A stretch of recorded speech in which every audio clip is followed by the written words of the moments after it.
तो hello students, welcome back to our new video. This is Himanshu Jamoli from Udaan tuition classes और आज मैं आप सबके लिए लेके आया हूँ डेप्रिसिएशन का पार्ट 2, जिसमें हमने सीखना है कि रिटर्न डाउन वैल्यू मेथड को हम किस तरीके से सॉल्व करते हैं और क्या इसके अल्टरनेटिव नेम्स होते हैं। चलिए वीडियो को स्टार्ट करते हैं मेरे साथ। फ्रेंड्स, आज समझते हैं हम लोग कि डेप्रिसिएशन में रिटर्न डाउन वैल्यू मेथड को हम किस किस और नामों से जान सकते हैं और क्या क्या इसमें हम किस तरीके से हम इसको सॉल्व करते हैं। तो चलिए देखते हैं। सबसे पहले रिटर्न डाउन वैल्यू मेथड के हम दो अलग नाम से और उसको हम जानते हैं। तो इसका जो पहला नाम होता है उसको हम बोलते हैं डिमिनिशिंग बैलेंस मेथड और जो तीसरा नाम होता है उसको बोलते हैं रिड्यूसिंग बैलेंस मेथड।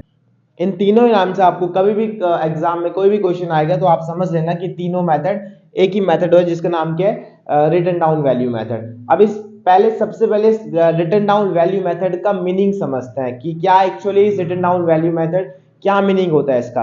तो रिटर्न डाउन वैल्यू मेथड मतलब होता है कि जो आपका हर साल फिक्स एसेट पे जो डेप्थ लगेगा वो ऑलवेज कांस्टेंट नहीं होगा, वो हमेशा डिमिनिशिंग बैलेंस पे लगेगा। ये कहने का मतलब क्या है, जो हर साल क्लोजिंग डेट पे जो बैलेंस निकलेगा मशीनरी पे, वो नेक्स्ट ईयर ओपनिंग डेट पे उसी बैलेंस के ऊपर क्या लगाओगे आप लोग, डेप्थ लगाओगे। इसको बोलते हैं रिटर्न डाउन वैल्यू मेथड कि भाई जो डिमिनिशिंग बैलेंस जो होता है मशीनरी का उसके ऊपर हमको हर साल नया डेप्थ कैलकुलेट करना है। ये डेप्रिसिएशन वो शो करता है कि हर साल हमको एक मशीनरी के ऊपर कोई भी फिक्स एसेट्स है उसके ऊपर हर साल कांस्टेंट डेप्थ नहीं लगाना है, उसके ऊपर क्या लगाना है, हर साल डिमिनिशिंग बैलेंस पे क्या लगाना है, डेप्थ लगाना है। इसी का नाम क्या होता है, डिमिनिशिंग बैलेंस मेथड। अब ऑलवेज रिमेंबर स्टूडेंट, इस वाले मेथड में आपके पास कभी भी कोई भी फॉर्मूला नहीं होता डेप्थ कैलकुलेट करने का। ऑलवेज कंसिडर द रेट, इसमें हमारे पास कोई भी डेप्थ कैलकुलेट करने का फॉर्मूला नहीं होता। जैसे आपके पास स्ट्रेट लाइन मेथड में डेप्थ निकालने का फॉर्मूला था तो ओनली स्ट्रेट लाइन का था। आपको जो यहाँ पे डिमिनिशिंग वैल्यू मेथड में कोई भी आपको फॉर्मूला नहीं मिलता। Always consider the rate. इस वाले मेथड में आपको हमेशा डेप्थ निकालने के लिए क्या मिलेगा, आपको हमेशा मिलेगा रेट, आपको इसमें गिवन दिया होगा। तो ऑलवेज कंसिडर्ड, इस वाले मेथड में आपको कोई भी डेप्थ निकालने का फॉर्मूला नहीं मिलेगा। ऑलवेज क्या मिलता है इसमें, रेट हमको देखने को।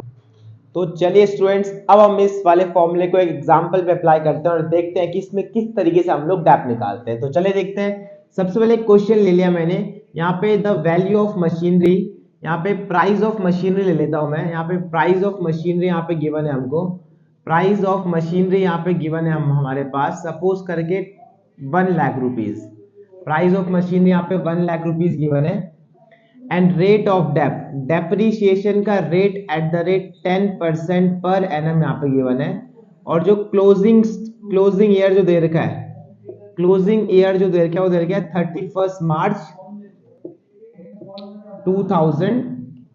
चलो अप्लाई लेते हैं, यहाँ पे एक कंसिडर लेते हैं 31 मार्च दे रखा है, ठीक है। अब हमको इसी वाले क्वेश्चन में अप्लाई करना है कि हम लोग किस तरीके से यहाँ पे रिटर्न डाउन वैल्यू मेथड को यूज करते हुए कैसे हम डेप्थ कैलकुलेट कर सकते हैं। तो सबसे पहले हम देखते हैं फर्स्ट ईयर पे हमारी मशीनरी की वैल्यू 1 लाख रुपए, उस पे लगाएंगे हम 10% का depth.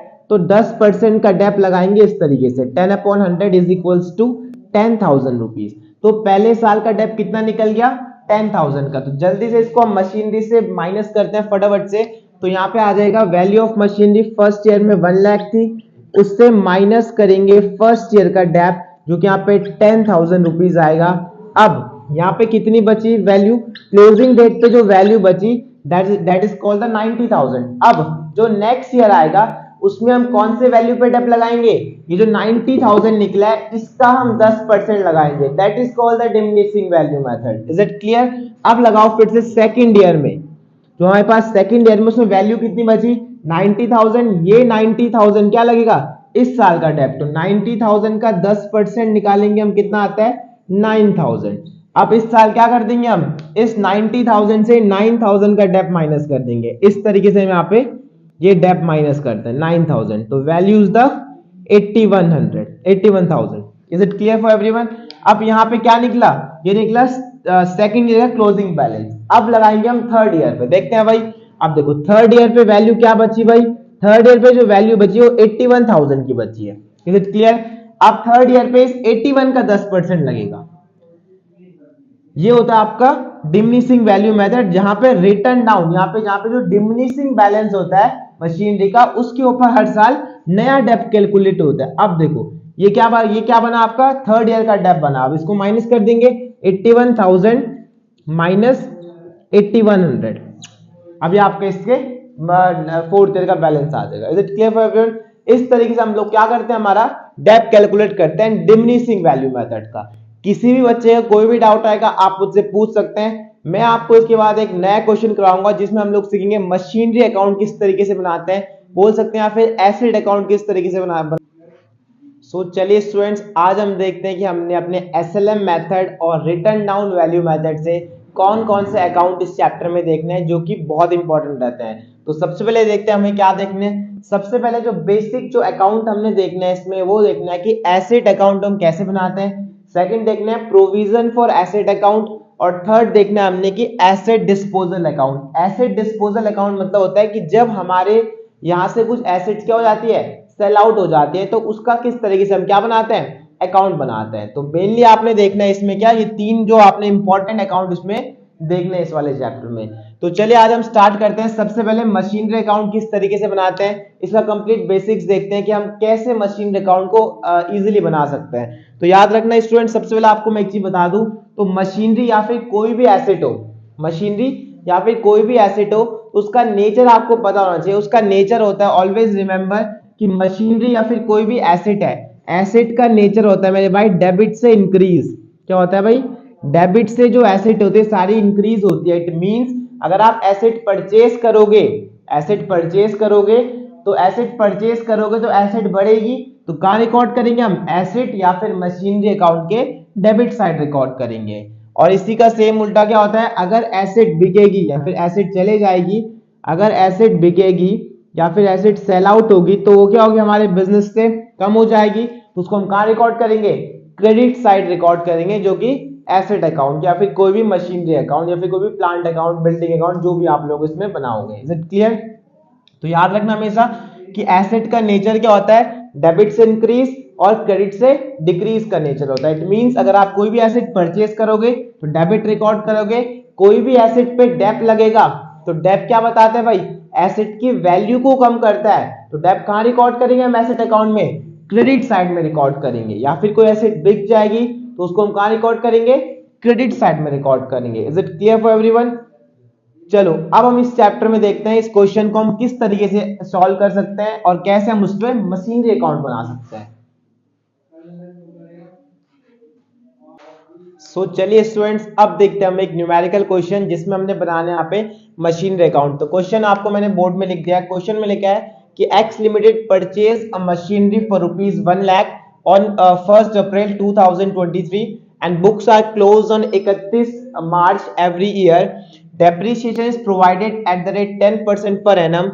Prepare the machinery account for 3 year on SLM method. ठीक है, तो SLM method का मतलब कि यहाँ पे स्ट्रेट लाइन मेथड से आपको 3 साल का मशीनरी अकाउंट बनाना है, जिसमें आपने शो करना है क्या, यहाँ पे 3 साल तक की मशीनरी में कैसे डेप लगता है। तो चलिए आप लोग सबसे पहले गिवन लिख लेना। गिवन यहाँ पे बहुत बेसिक्स है कि मशीनरी की वैल्यू आप लोग लिख लेना, उसको कब परचेज किया उसकी डेट लिख देना, उसकी क्लोजिंग डेट आप लोग लिख सकते हो, और डेप कितना लग रहा है वो लिख सकते हो, और लास्ट क्या लिख सकते हो कि मशीनरी अकाउंट कितने साल का बनाना है। ये यहाँ पे इंपॉर्टेंट क्या होता है, गिवन होता है।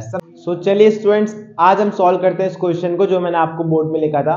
तो क्वेश्चन में क्या लिखा था आपका कि सबसे पहले हमने मशीनरी खरीदी, जो कि हमने खरीदी 1 अप्रैल 2016 को।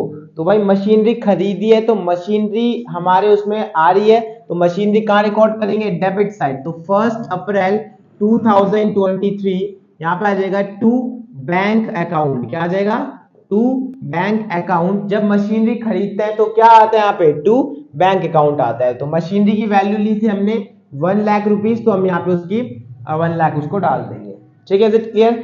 अब हमको देखने की क्या हमने उस साल में कुछ और अदर एक्टिविटीज परफॉर्म करी, या कोई नई मशीनरी ली है, या फिर कोई मशीनरी बेच दी है।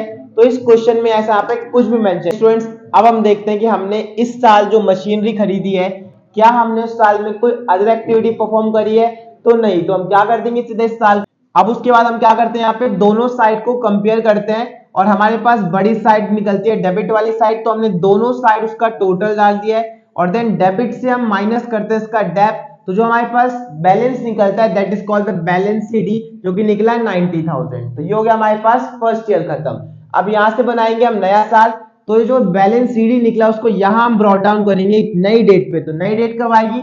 जब ईयर क्लोज 31 मार्च को है, तो ईयर ओपन कब होगा? 1 अप्रैल को। तो यहाँ पे आ जाएगा 1 अप्रैल 2024। क्या आ जाएगा? यहाँ पे जब क्लोजिंग डेट पे निकला है बैलेंस सीडी, तो यहाँ पे ओपनिंग पे क्या आ जाएगा? To balance brought down. क्या आ जाएगा? टू बैलेंस ब्रॉट डाउन, और वैल्यू निकलेगी 90,000।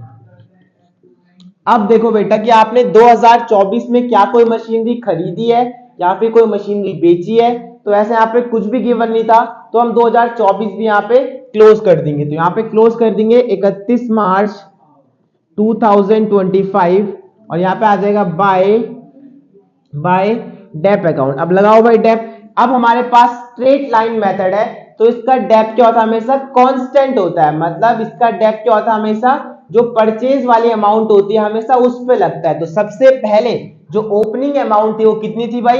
1 लाख। तो हमने 1 लाख पे निकाला 10%, जो कि निकला 10,000। तो हर साल अब इसका जो डेप होगा वो क्या होगा? ऑलवेज सेम, जो कि यहाँ पे कितना लगेगा?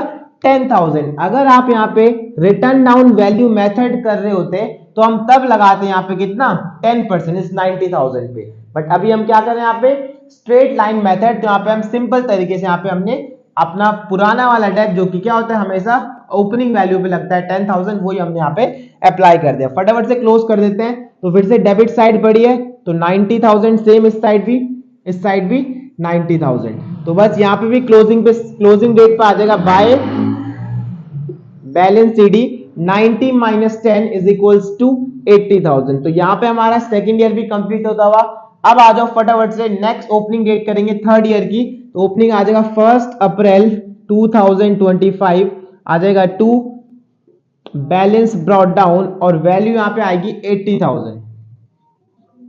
अब फिर से भाई 2025 जो लास्ट ईयर है उसमें भी कुछ नहीं किया, ना ही कोई मशीनरी खरीदी है ना ही कोई बेची है, तो सिंपल ईयर क्लोज कर दो। यहाँ पे आ जाएगा 31 मार्च 2026 बाय डेप अकाउंट। अब डेप क्या होगा बेटा? ऑलवेज कांस्टेंट होगा, क्योंकि एसएलएम मेथड है। तो डेप सेम ये 10,000 जो हमने ओपनिंग डेट पे लगाया था, तो यहाँ पे 10,000 अप्लाई हो जाएगा।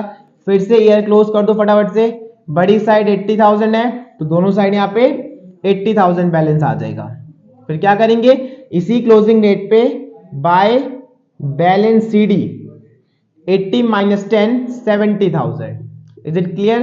तो ये हमारे पास 3 साल का डेप अकाउंट बन गया। इसी तरीके से हम क्या करते हैं? अपना डिमिनिशिंग वैल्यू मेथड भी करते हैं, जहां पे हम बस क्या करते हैं? हर साल ये जो डिमिनिशिंग बैलेंस है, इसके ऊपर डेप कैलकुलेट करते हैं। हर साल इसके ऊपर नया डेप कैलकुलेट करते हैं। बस ये डिफरेंस होता है किसमें? डिमिनिशिंग वैल्यू मेथड में। किसी भी बच्चे को कोई भी डाउट आएगा तो आप मुझे पूछ सकते हो, और अपने सारे डाउट क्लियर करना, because exam point of view से बहुत इंपॉर्टेंट चैप्टर है। इसके बाद हम लोग क्या करेंगे? अपना 1-2 क्वेश्चन और करेंगे, और नेक्स्ट वीडियो जो हमारे पास आएगी किसकी आएगी? हमारे पास डिमिनिशिंग वैल्यू मेथड की। This is for today students, thank you so much.